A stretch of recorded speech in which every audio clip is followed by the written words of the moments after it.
हमारी बुद्धि विकृत है क्योंकि इतने विचारों का बोझ है।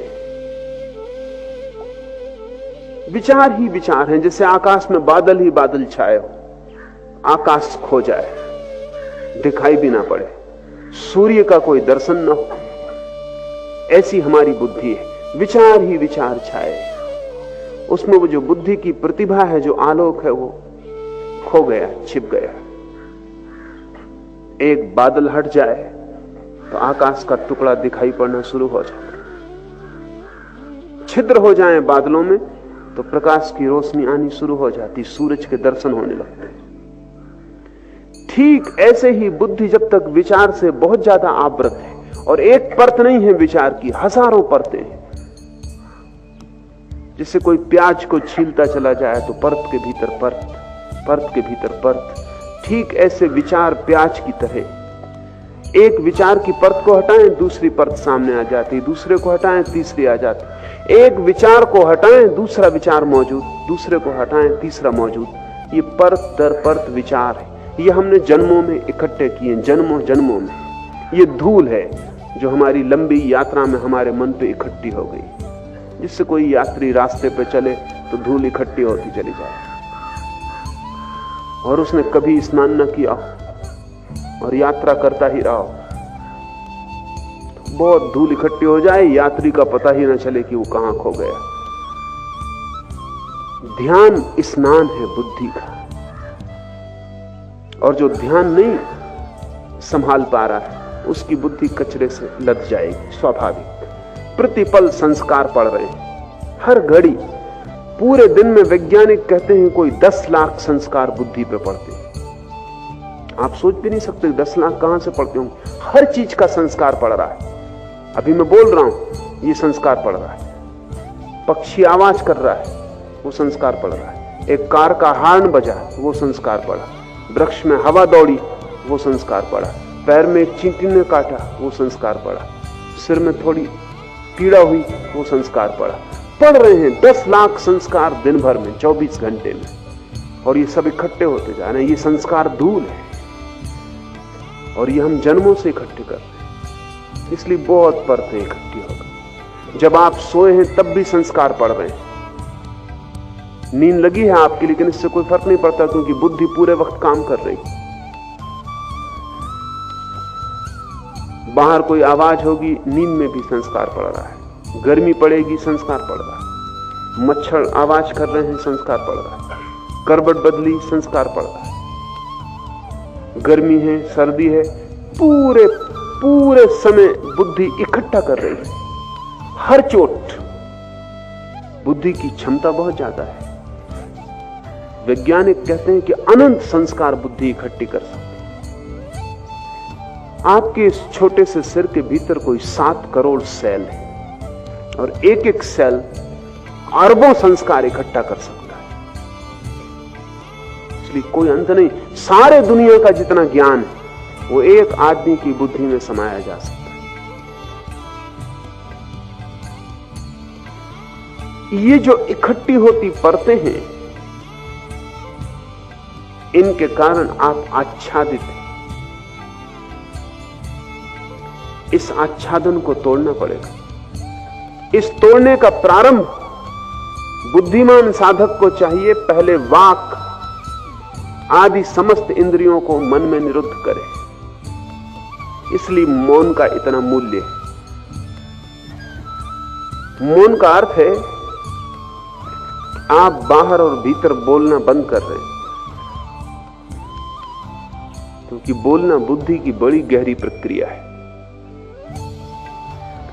बोलने के द्वारा बुद्धि बहुत कुछ इकट्ठा करती रहती, और जो भी आप बोलते हैं वो आप सिर्फ बोलते नहीं हैं, बोला हुआ आप सुनते भी हैं। उसके संस्कार और सघन हो जाते हैं। जब आप एक ही बात बार बार बोलते रहते हैं तो आपको पता नहीं कि आप बार बार सुन भी रहे हैं।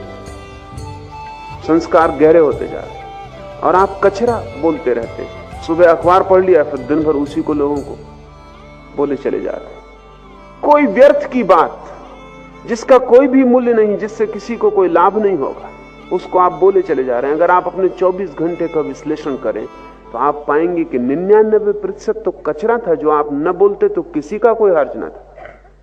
ध्यान रहे, जिसे बोलने से किसी को कोई लाभ नहीं हुआ है, उसे बोलने से हानि निश्चित हुई है। क्योंकि न केवल आपने दूसरे के मन में कचरा डाला है, जो कि हिंसा है, जिसका कोई मूल्य नहीं है, वह आप बोल के दूसरे के मन में डाल दिए। और जब आप बोल रहे थे तो आपने फिर से सुन लिया है, वह आपके भीतर दोबारा गहरा हो गया, उसकी फिर से संस्कार पड़ गया, फिर कंडीशनिंग हो गई।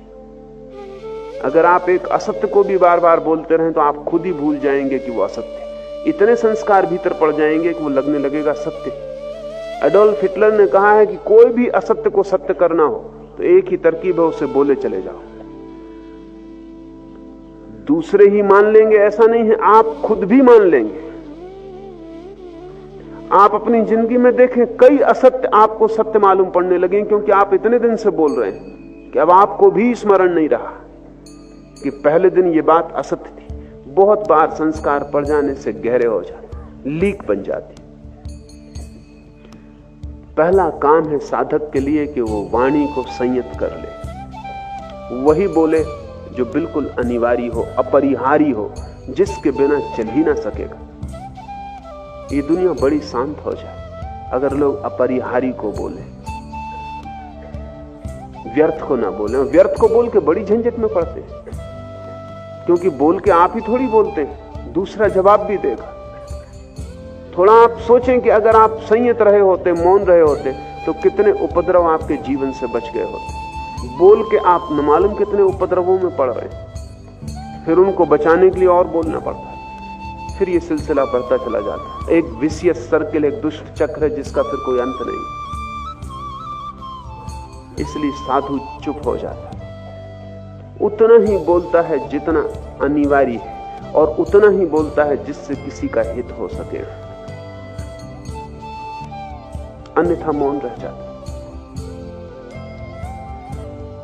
वाणी को जब आप बाहर से रोकेंगे तो भी जरूरी नहीं कि भीतर रुक जाए, क्योंकि आप दूसरे से न बोलें तो खुद से बोलते रहते। बैठे हैं, खुद ही से बात चल रही। ये खुद ही से चलने वाली बात भी संस्कार निर्मित करती है, क्योंकि जब आप अपने से बोल रहे हैं तब भी मन सुन रहा है, और जो भी आप बोल रहे हैं उसकी आप लकीर जोर से खोद रहे हैं अपने भीतर। खुद से भी बोलना बंद करें। वाणी बड़ा उपद्रव है, जरूरी नहीं है कि उपद्रव ही हो, हमने उपद्रव बना लिया है। भीतर भी धीरे धीरे बोलना बंद करें, चुप्पी साधें, मौन को फैलने दें। जितना जितना मौन फैलेगा उतना उतना मन विसर्जित होता चला जाएगा। जैसे जैसे मौन घना होगा वैसे वैसे बादल तिरोहित होने लगेंगे, जगह जगह से छिद्र टूटने लगेंगे और रोशनी भीतर की आने लगेगी। धर्म का, सारे धर्मों का आधार मौन है। महावीर 12 वर्ष मौन रहे। बुद्ध ने अनेक अनेक दिन मौन में बिताए। जीसस बोलने के पहले मौन में चले गए। उनका अवतरण हुआ जब वे परम मौन की अवस्था में थे। इस जगत में जो भी सत्य का अवतरण हुआ है वो तब हुआ है जब भीतर चुप्पी, सब शांत। उस शांत क्षण में ही हमारा तालमेल, हमारी ट्यूनिंग ब्रह्म से जुड़ जाती। वो मौन का कांटा ही हमें आभास से भीतर ले जाता है और सत्य से जोड़ देता है। इसलिए हमने साधु को मुनि कहा है। मुनि का अर्थ है जो मौन हो गया है, जो भीतर चुप हो गया है। असल में वही बोलने का अधिकारी है जो भीतर चुप हो गया हो, क्योंकि उसके बोलने का कुछ मूल्य होगा, क्योंकि बोलने का अर्थ होगा उसने कुछ जाना है जिसे वो दे रहा है।